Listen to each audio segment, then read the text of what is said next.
We continue with our examples of why organization is so important to getting things done. We start by using the purported words of President Franklin Delano Roosevelt in this regard. Nothing happens by accident in politics. If it happens, you can bet it was planned that way. Quite simple, really, and quite logical. Yet if one tries to point this out, he's called a conspiracy theorist. That is, unless it's a conspiracy from Russia on the Republicans. If it happens in politics, you can bet it was planned that way. What is planning? Pure and simple, it's organization. It is not done over the internet. If it were, the left would fail because they would be exposing their plans. True, they use the internet to get more people out into the streets, but that's not where the planning takes place. Where and when a demonstration will be held, what the basic theme of the demonstration will be so that they can prepare the signs and placards that will be used, all of that is done by the organization behind the scenes. And this has always been the case. The same is true of any program or agenda item of the left. The Marxists plan what they're going to do and then they organize it behind the scenes. Sometimes it involves using public demonstrations. Other times, a stealth operation, never seen by the public, utilizing their organization and its influence behind a curtain of secrecy. By utilizing their organization behind the scenes, they can create great smoke and mirrors. What seems to be spontaneous from the people is actually the Marxists. Meanwhile, the conservatives are caught off guard and are wondering how we're heading towards more and more socialism. Think about it. In a free and independent country, why would citizens be calling for more socialism? They're not, but it's made to look as if they are.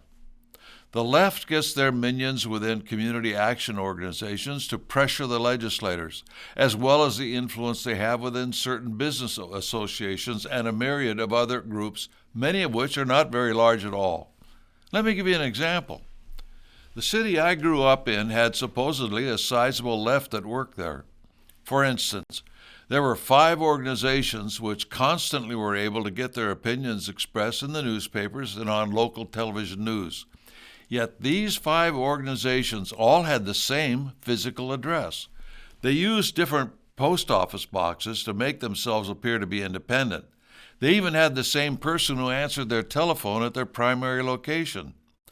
The officers of these organizations had a revolving letterhead of sponsors of about 24 people who trade jobs every year or so, which also changed the names at the head of their letterhead. It was rare that anyone noticed. The membership of these organizations combined didn't amount to that many people. What made them so successful was how they organized and how they utilized their sphere of influence. This allowed them to appear greater in number and as if they were 5 different groups.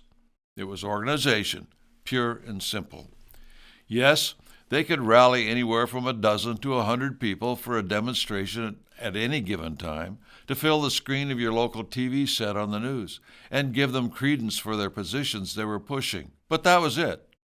On occasion, they could gain more attention if the issue was a hot one, but generally they were few in number. They knew how to organize and spread their influence well beyond their numbers. We have to do the same thing. This can and should be done through our ad hoc committees. We have the Support Your Local Police and Keep Them Independent committees, and several other agenda items that build public support. The John Birch Society is a grassroots organization based on a concerted national program. As a result, we've been successful in slowing down the Marxists on several occasions. Of course, we realize that without the help of the national media, it all falls back on organization. It is the one ingredient the left has that we do not even the help of the so-called conservative media. For instance, when have you ever heard on conservative radio and television the idea of supporting our local police and keeping them independent? When have you ever heard of the idea of getting us out of the United Nations? These two being essential to the preservation of American liberty. Yet through organization, we've been able to educate the American people to the point where it's become difficult to nationalize our police and give more controls to the UN. Have we been completely successful? Not yet, but America is waking up, and the society is growing faster every day. Let's keep the momentum going. The question now is, can we grow large enough in order to get the job done in time? In the manner in which we operate, it's not that noticeable, since we are not the type of organization that promotes public demonstrations or any situation that could possibly lead to confrontation and possible harm to the participants. But we do know that our work averages out to where one member of the society influences 100 people in the long run. Do all you can to point out that we have a real organization, organized all the way down to the local neighborhoods, all working together on the same things at the same time. Point out the victories at the same time as a result. We just need more pullers at the oars.